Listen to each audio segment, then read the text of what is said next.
Et le fait média du jour, c'est cette question. Qui est vraiment Patrick Drahi? Qui est cet homme qui a racheté Libération, L'Express, BFM TV ou encore RMC? Hier soir, le magazine Complément d'enquête sur France 2 tentait de répondre à cette question. Et on va vous expliquer ce matin ce qui a été dit dans ce magazine. Jérôme Yanitchenko, bonjour. Bonjour Jean-Marc. On en a appris un peu plus hier sur cet homme discret qui, on l'a dit, est le propriétaire de SFR, de Numéricable, de Libération. Mais ce n'est pas tout. Oui, au mois de juin de cette année, il rachète le groupe L'Express, qui comprend aussi l'Expansion, Lire, L'Étudiant.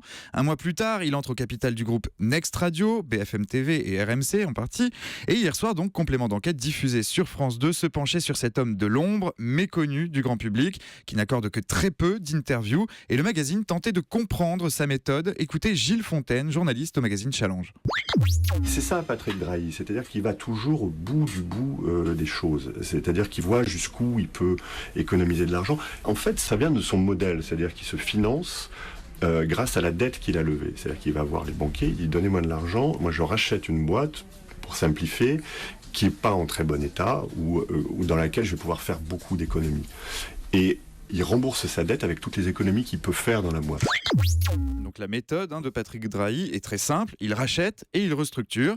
Patrick Drahi est donc ce qu'on appelle un cost killer, un tueur de coûts. C'est d'ailleurs ce qu'il s'apprêterait à faire avec le groupe L'Express. Depuis quelques jours, un chiffre circule, 125, c'est le nombre de salariés qui seraient menacés par un plan social à venir. Oui, on l'a compris, c'est des méthodes plutôt musclées en général, une pression parfois très dure à supporter pour les salariés. C'est ce qu'on découvrait hier soir sur France 2. Oui, comme pour ceux qui travaillent dans une autre des entreprises de l'Empire Drahi. Cette entreprise, c'est une chaîne de télévision. En juillet 2013, l'homme d'affaires lance la chaîne d'information continue i24 News. Elle est implantée à Jaffa, en Israël, diffusée en 3 langues, en arabe, en français et en anglais. Mais Patrick Drahi est un homme pressé, il a une exigence de résultats et il veut les obtenir très vite. Ça déclenche forcément certaines tensions, mais aussi une forme de paranoïa.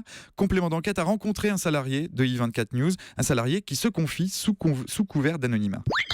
Cette ambiance délétère se manifeste par des chasses aux sorcières, par des licenciements abusifs. Je sais qu'une journaliste a été menacée de passer au détecteur de mensonges si elle n'avouait pas faire partie d'une conspiration. Et voilà, on n'hésite pas à visionner les bandes de sécurité dès qu'on soupçonne quelqu'un de comploter ou de faire quelque chose. Voilà, donc c'est vrai qu'on a peur.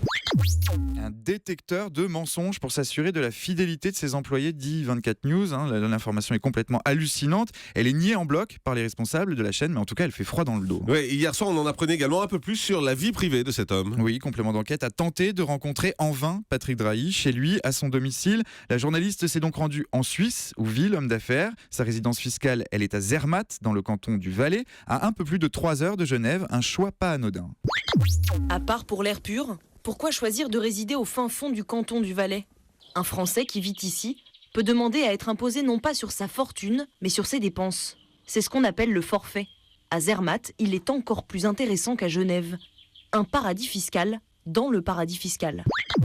Alors d'après le dernier classement du magazine Forbes, il est à la tête d'une fortune estimée à près de 19 milliards de dollars, ce qui en fait la 3e personne la plus riche de France. Alors on l'a vu, des méthodes musclées, une stratégie agressive, une opacité autour de sa personnalité. Pour Complément d'enquête, Patrick Drahi, c'est tout cela à la fois. Merci beaucoup Jérôme Yanitchenko.